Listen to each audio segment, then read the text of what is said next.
चलिए इस पूरे मंथ के करंट अफेयर्स को जल्दी से रैप अप करते हैं। पहली कैटेगरी है अपॉइंटमेंट्स की।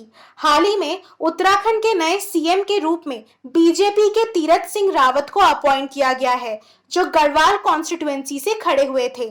ये उत्तराखंड के 9th करंट चीफ मिनिस्टर बने। अगला भव्य लाल एक इंडियन अमेरिकन साइंटिस्ट है, जिनको एक्टिंग चीफ ऑफ नासा के तौर पे अपॉइंट किया गया है। नेक्स्ट, जयदीप भटनागर को प्रेस इंफॉर्मेशन ब्यूरो का प्रिंसिपल डायरेक्टर बनाया गया। Jaideep Bhatnagar 1986 batch Indian information service IIS के एक ऑफिसर है, जो पहले दूरदर्शन न्यूज चैनल में काम कर चुके हैं और इसके साथ ही Prasar Bharati special correspondent West Asia में भी, जो करीब 20 कंट्रीज को कवरेज देता है। अगला, मनप्रीत वोहरा को ऑस्ट्रेलिया के इंडिया हाई कमिश्नर के तौर पे नियुक्त किया गया। फिलहाल ये मेक्सिको की इंडियन एम्बेसडर के तौर पे असाइंड है। ये अपॉइंटमेंट इतनी चर्चा में इसलिए भी है क्योंकि ये एक ऐसे टाइम पे हो रहा जब इंडिया और ऑस्ट्रेलिया अपने टाइज और मजबूत कर रहे हैं, एक दूसरे के साथ कोऑपरेशन बढ़ा के Indo Pacific region related matters में। एमए गणपति को नेशनल सिक्योरिटी गार्ड के डायरेक्टर के रूप में नियुक्त किया गया। एमए गणपति एक आईपीएस ऑफिसर है, जो currently bureau of civil aviation security में एज डायरेक्टर जनरल काम कर रहे थे। पल्लव मोहपात्रा को आरसेल के एमडी और सीईओ के रूप में अपॉइंट किया गया। आरसेल यानी asset reconstruction company India limited. इससे पहले Mohapatra central bank of India के एमडी और सीईओ थे। अब फॉलोइंग कैटेगरी है इंपॉर्टेंट बुक्स एंड ऑथर्स की।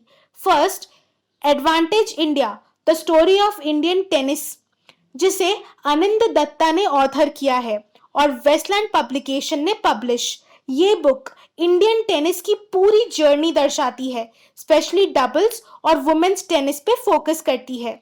अगली बुक है the frontier Gandhi my life and struggle, जिसे राजमोहन गांधी ने बहुत पहले लिखा था और राजमोहन गांधी महात्मा गांधी के ग्रैंडसन थे, जो कि इंडियन हिस्टोरियन होने के साथ साथ एक बायोग्राफर भी थे। ये बुक ओरिजिनली तो पाश्तो ने लिखी थी और पब्लिश कराया 1983 में, बट फिलहाल इसे इम्तियाज अहमद साहिबजादा ने ट्रांसलेट करके इंग्लिश में पब्लिश कराया। नेक्स्ट है डॉन अंडर द डोम, जिसे ऑथर किया स्वाति पांडे और अर्किदा मुखर्जी ने। ये एक ई बुक है, Mumbai general post office building की हिस्ट्री बताता है। अगली कैटेगरी है इंपॉर्टेंट अवार्ड्स की। पहला, CERAWeek global energy and environment leadership award.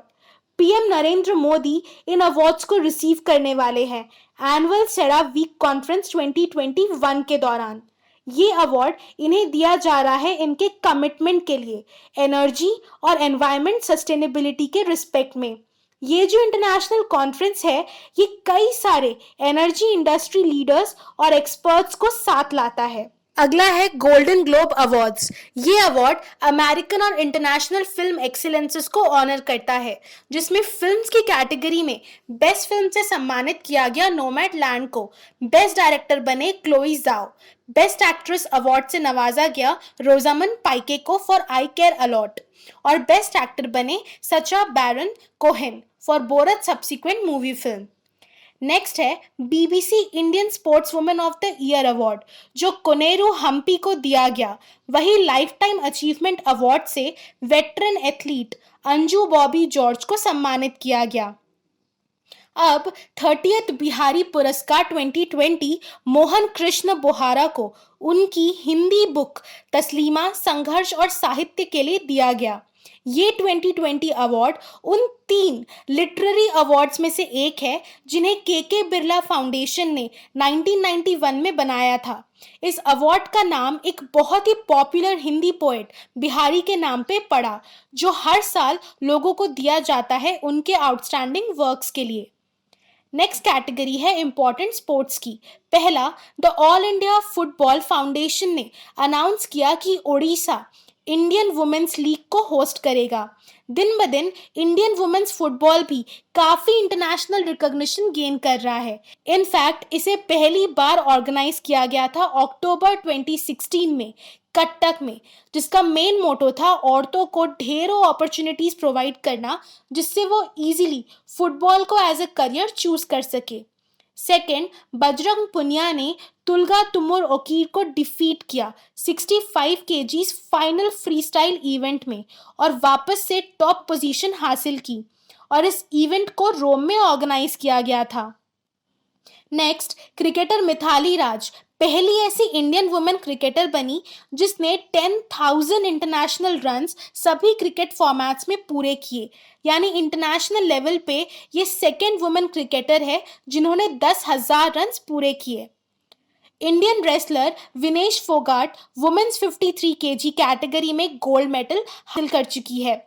इन्होंने वर्ल्ड की नंबर 7 वनेसा को फाइनल्स में डिफीट किया। अगला, खेलो इंडिया स्कीम जो इस साल होने वाला था, इसे 2025-26 तक एक्सटेंड कर दिया गया है।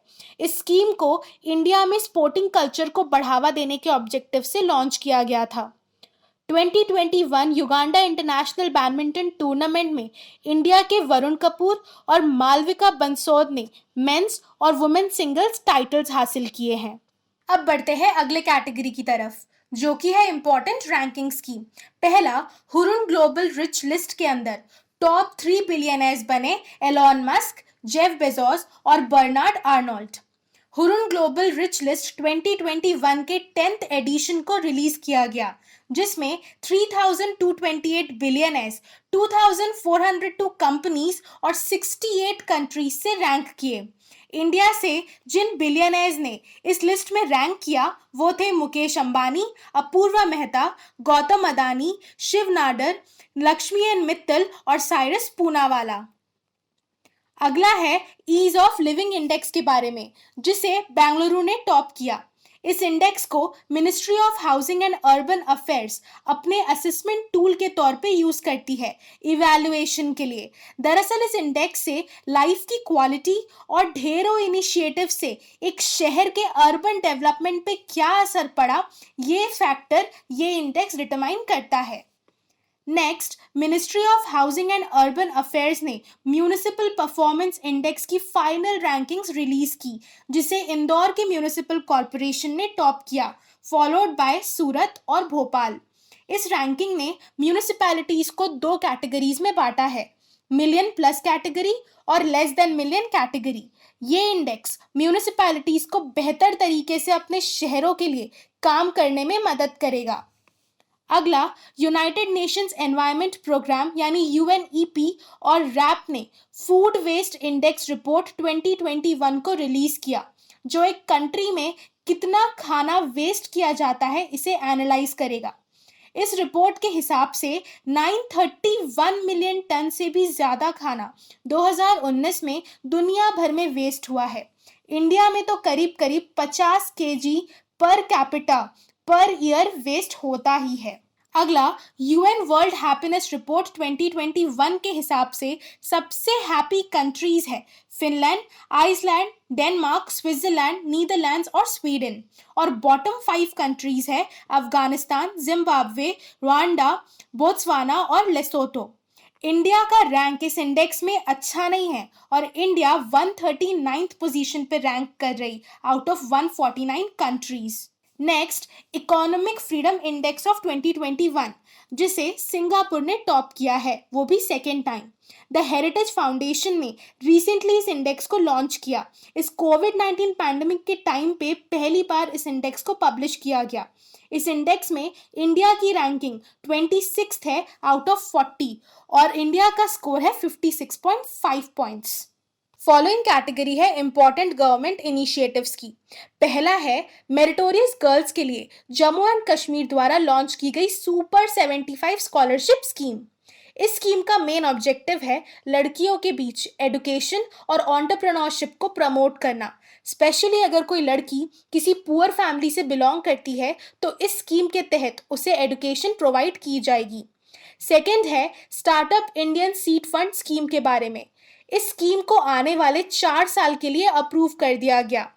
गवर्नमेंट ने हाल ही में इस 945 करोड़ की स्कीम का नोटिफिकेशन निकाला, जिससे स्टार्टअप्स को फाइनेंशियल असिस्टेंस दी जा सके product trials, market entry, commercialisation वगैरह के लिए। इस स्कीम के लिए एक कमिटी भी बिठाई जाएगी जो ये इंश्योर करेगा कि ये पूरा फंड इस स्कीम के ऑब्जेक्टिव्स को पूरा करने में ही यूटिलाइज हो रहा हो। तीसरा, all India tourist vehicles authorization and permit rules 2021 के बारे में है, जिसे मिनिस्ट्री ऑफ रोड ट्रांसपोर्ट और हाईवेज ने अनाउंस किया।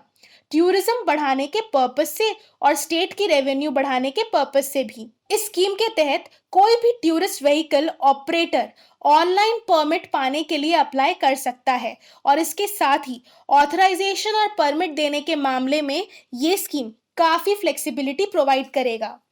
नेक्स्ट, इंडिया के रूरल एरियाज में ग्राम उजाला स्कीम को लॉन्च किया गया, जिसके तहत बहुत सस्ते में एलईडी बल्ब्स रूरल एरियाज में बांटी जाएंगी। इस स्कीम को union power and new and renewable energy minister Rajkumar Singh ने लॉन्च किया। जिस कॉस्ट में ये एलईडी बल्ब्स इन जगहों पे बेची जा रही वो सिर्फ 10 रुपए है। इस स्कीम का एजेंडा करीबन 600 मिलियन एलईडी बल्ब्स 10 रुपए करके गांव-गांव पहुंचाना है। अगला है महात्मा गांधी नेशनल फेलोशिप के बारे में। Ministry of skill development and entrepreneurship ने 9 आईआईएम्स के साथ मिलकर एप्लीकेशंस मंगवाए हैं महात्मा गांधी नेशनल फेलोशिप के लिए। ये 9 आईआईएम्स है: आईआईएम अहमदाबाद, बैंगलोर, जम्मू, उदयपुर, कोझिकोड, नागपुर, विशाखापट्टनम, लखनऊ और रांची। इस 2 साल के फेलोशिप प्रोग्राम का मेन मोटो है skill development.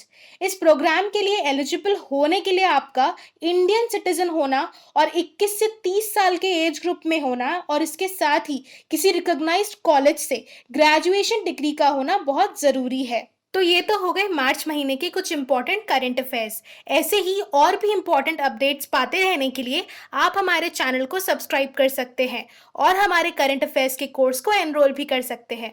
Thank you, bye bye.